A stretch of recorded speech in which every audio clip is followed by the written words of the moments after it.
about why you're watching this video alone in your bed at 3 a.m. while texting 8 people to say you're not available to catch up. The math's not mathing. Today we're uncovering the biggest plot twist of our generation. How we have become the loneliest people in history, despite being literally one DM away from everyone we've ever met in our entire lives. Trust me, by the end of this video, you'll realize why having 500 Instagram followers isn't all it's cracked up to be. And this isn't just another technology is bad rant, it's a wake-up call, served with a brutal side of honesty that you might just need to hear. So let's start by talking about Bella Hadid, okay?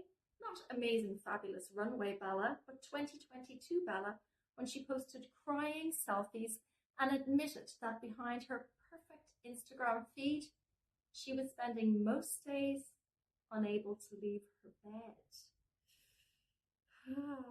Like a supermodel with millions of followers, swamped by DMs, was more alone than you could ever imagine.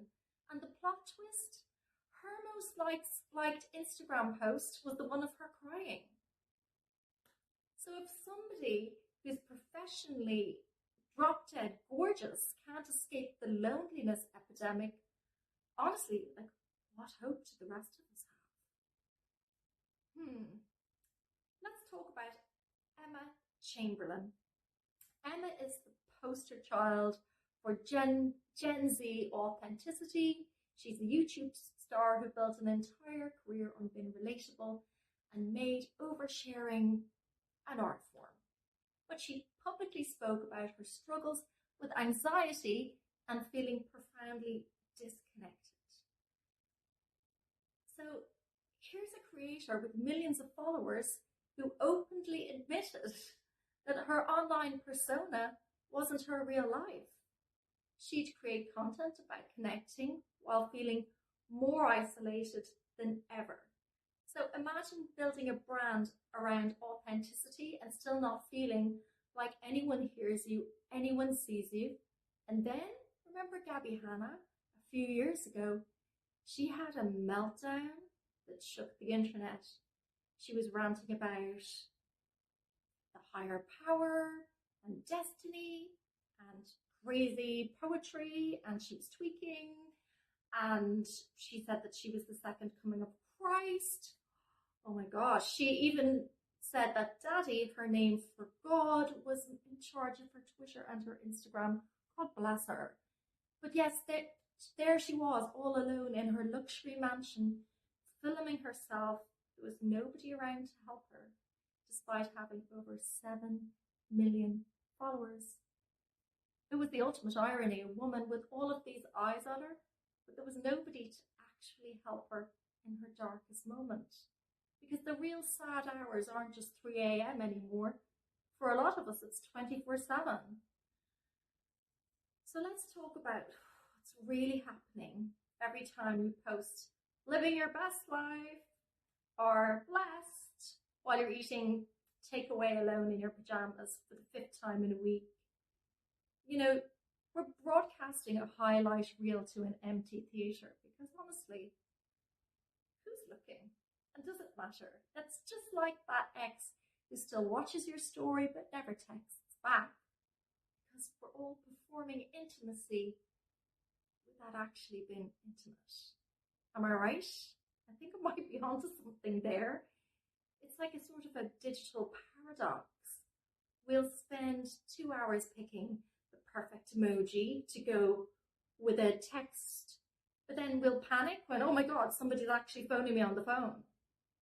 We've got group chats for everything from horoscope memes to plant care, but you know, we can't remember the last time we had a real conversation with a friend over a cup of coffee. You know, we have digital neighborhoods while our real life connections are giving ghost town energy. Your mutuals are not your friends and your followers are not your community. They're avatars. It's not real. So I guess you can either Bella and get, really vulnerable and real online, or pull an Emma and admit that you need actual human connection. Because here's the gag. Those close friends watching on Instagram stories, they might want to, I don't know, actually meet in person. Shocking, I know. It's like, I'd love to see a friendship renaissance. The real win isn't having the most active group chats. It's having friends that will show up for you when you've had a breakup, or you have the flu, or you just feel dreadful. Emma and Bella, they're not just posting about connection now, they're actually connecting. Because it turns out no filter can, replace a hug. So the next time you find yourself doom scrolling through strangers' lives, remember your FBI agent watching through your camera isn't a substitute for real friendship.